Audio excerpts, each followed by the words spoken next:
Everyone, it's me Andrew Guru and I'm back with another exciting video for all you tech enthusiasts out there. Today we are diving into the world of nothing.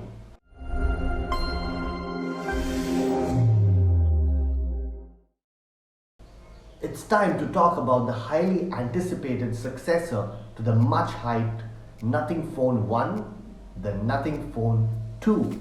Last year, the Nothing Phone 1 took the smartphone world by storm, with its sleek design being the talk of the town. Boasting a well-built body with glass on the front and back and a sturdy metal frame, it truly stood out.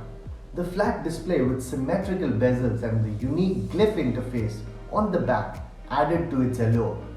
Equipped with the mid-range Snapdragon 778G Plus chipset, it offered a solid performance. But now it's time for the sequel.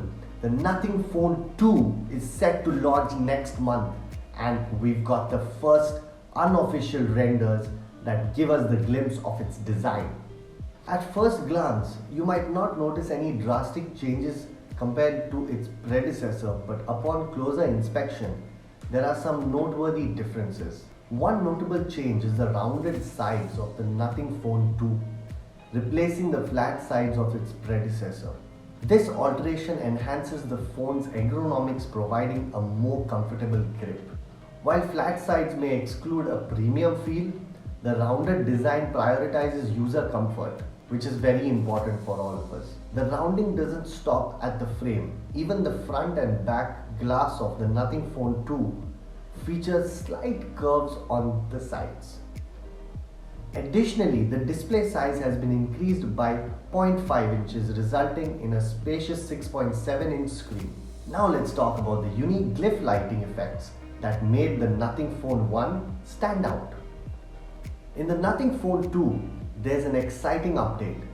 Instead of a single LED strip around the wireless charging coil on the back, the LED strips are now segmented, providing even more captivating lighting effects that are going to amaze the people looking at the phone from the back. The same applies to the dual camera setup, with two separate LED strips replacing the single strip from before. The phone also sports a dual LED flash setup, a setup from the single LED flash on the Nothing Phone 1. But that's not all. Nothing has also made significant efforts in terms of sustainability. The Nothing Phone 2 boasts a lower carbon footprint than its predecessor and incorporates 3 times more recycled or bio-based parts. As for software updates, the phone will launch with Android 13 and receive Android updates for the next 3 years, along with general security updates for the next 4 years. Now let's address the elephant in the room: pricing. As Nothing enters the high-end smartphone segment, I'm sure you know that the price point will undoubtedly play a crucial role in the success of this phone itself. And exciting news for my viewers in the US, the Nothing Phone 2 will be launching there as well. So what are your thoughts on the design and the pricing of the Nothing Phone 2? Let me know in the comment section below. Don't forget, as usual, to like, share and subscribe to this channel for more exciting tech updates. Stay tuned for all the latest news in the Android world. Stay amazing, stay awesome, and I'll see you in the next video.